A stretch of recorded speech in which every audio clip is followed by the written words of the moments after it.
మత్తయి సువార్త 21వ అధ్యాయం.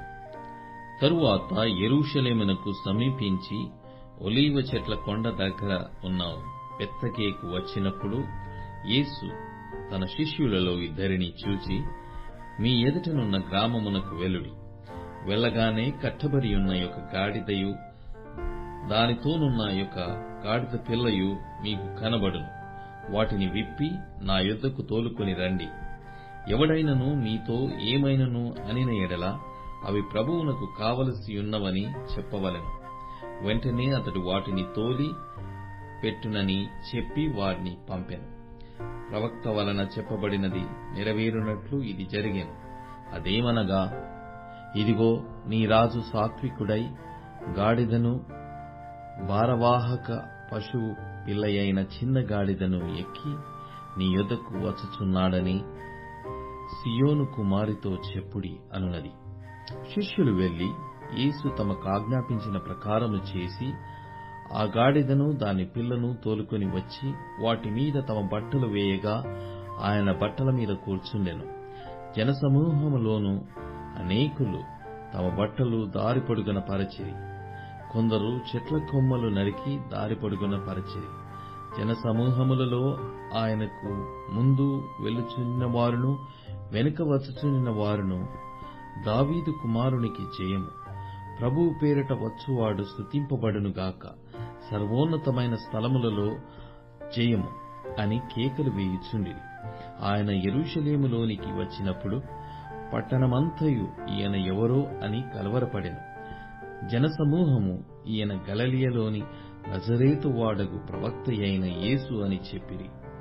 యేసు దేవాలయములో ప్రవేశించి క్రయ విక్రయములు చేయువారినందరినీ వెళ్లగొట్టి రూకలు మార్చువారి బల్లలను గువ్వలమ్మువారి పీఠములను పడద్రోసి, నా మందిరము ప్రార్థన మందిరము అనబడును అని వ్రాయబడి ఉన్నది.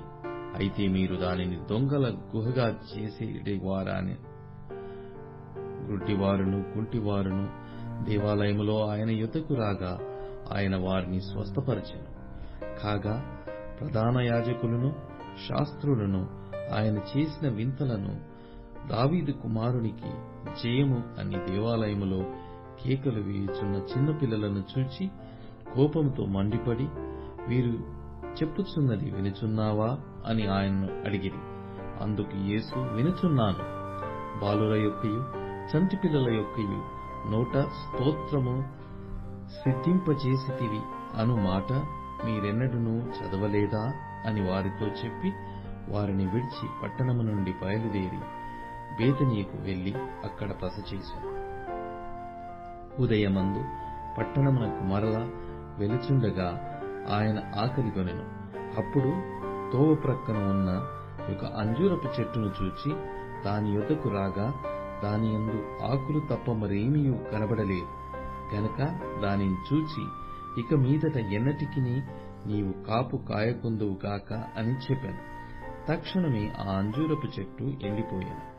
శిష్యులది చూచి ఆశ్చర్యపడి, అంజూరపు చెట్టు ఎంత త్వరగా ఎండిపోయానని చెప్పుకొని, అందుకు యేసు, మీరు విశ్వాసము కలిగి సందేహపడకుండిన ఎడల ఈ అంజూరపు చెట్టునకు జరిగిన దానిని చేయుట మాత్రమే కాదు, ఈ కొండను చూచి నీవు ఎత్తబడి సముద్రములో పడవేయబడదువు కాకని చెప్పిన ఎడల అలాగు జరుగునని మీతో నిశ్చయముగా చెప్పుచున్నాను. మరియు మీరు ప్రార్థన చేయనప్పుడు వీటిని అడుగుదురో అవి దొరికినవని నమ్మిన ఎడల మీరు వాటన్నిటినీ పొందుదురని వారితో చెప్పాను. ఆయన దేవాలయంలోనికి వచ్చి బోధించుచుండగా ప్రధాన యాజకులను ప్రజల పెద్దలను ఆయన యొద్దకు వచ్చి, ఏ అధికారము వలన నీవు ఈ కార్యములు చేయుచున్నావు? ఈ అధికారం ఎవడు నీకిచ్చినని అడగగా యేసు, నేనును మిమ్మునొక మాట అడుగుదును. అది మీరు నాతో చెప్పిన ఎడల నేనును ఏ అధికారం వలన ఈ కార్యము చేయుచున్నానో అది మీతో చెప్పుదును. యోహాను ఇచ్చిన బాప్తిస్మము ఎక్కడి నుండి కలిగినది? పరలోకం నుండి కలిగినదా, మనుషుల నుండి కలిగినదా అని వారిని అడిగాను. వారు, మనము పరలోకము నుండి అని చెప్పితిమా? ఆయన అలాగైతే మీరెందుకు అతని నమ్మలేదని మనలను అడుగును. మనుషుల వలననని చెప్పితిమా? జనులకు భయపడుచున్నాము. అందరూ యోహానును ప్రవక్త అని ఎంచుచున్నారని తమలో తాము ఆలోచించుకొని మాకు తెలియదని యేసునకు ఉత్తరమిచ్చిరి. అందుకాయన, ఏ అధికారము వలన ఈ కార్యమును నేను చేయుచున్నానో అదియు మీతో చెప్పను. మీకేమి తోచుచున్నది? ఒక మనుషునికి 2 కుమారులుండిరి. అతడు మొదటివాని యొద్దకు వచ్చి, కుమారుడా, నేను పోయి ద్రాక్ష తోటలో పని చేయమని చెప్పగా వాడు పోను అని ఉత్తరమిచ్చాను. గాని పిమ్మట మనస్సు మార్చుకొని పోయాను. అతడు రెండవ వాని యొద్దకు వచ్చి ఆ ప్రకారమే చెప్పగా వాడు, అయ్యా, పోదుననెను, కాని పోలేదు. ఈ ఇద్దరిలో ఎవడు తండ్రి ఇష్ట ప్రకారం చేసిన వాడని వారిని అడిగాను. అందుకు వారు, మొదటివాడే అనిరి. యేసు, సుంకరులను వేశ్యలను మీకంటే ముందుగా దేవుని రాజ్యములో ప్రవేశించుదురని మీతో నిశ్చయముగా చెప్పుచున్నాను. యోహాను నీతి మార్గమును మీ యొద్దకు వచ్చెను, మీరతని నమ్మలేదు. అయితే సుంకరులను వేశ్యలను అతనిని నమ్మిరి. మీరు అది చూచియు అతనిని నమ్మనట్లు పశ్చాత్తాపక పడకపోతిరి. మరి ఒక ఉపమానము వినుడి.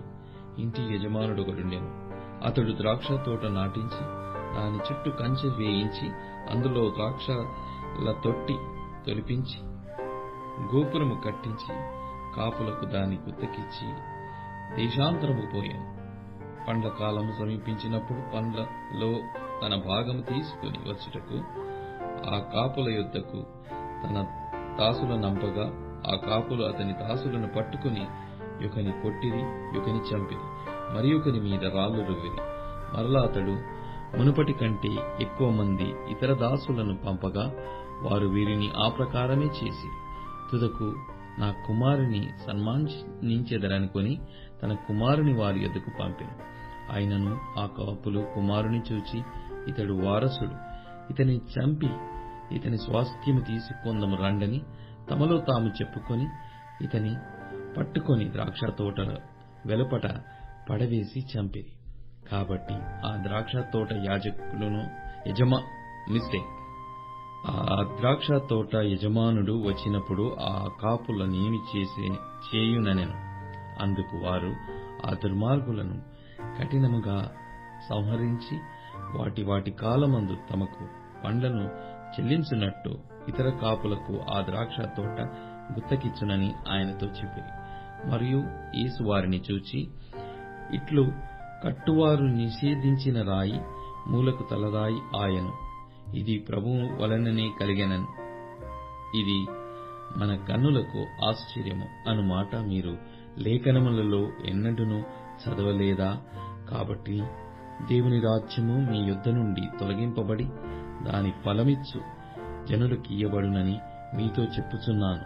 మరియు ఈ రాతి మీద పడువాడు తునకలైపోవును గాని అది ఎవని మీద పడునో వానిని బలిచేయుననెను. ప్రధాన యాజకులను పరిసయ్యులను ఆయన చెప్పిన ఉపమానములను విని తమ్మును గూర్చి చెప్పెనని గ్రహించి ఆయనను పట్టుకొన సమయము చూచుచుండిరి. గాని జనులందరూ ఆయనను ప్రవక్తయని ఎంచిరి గనక వారికి భయపడిరి.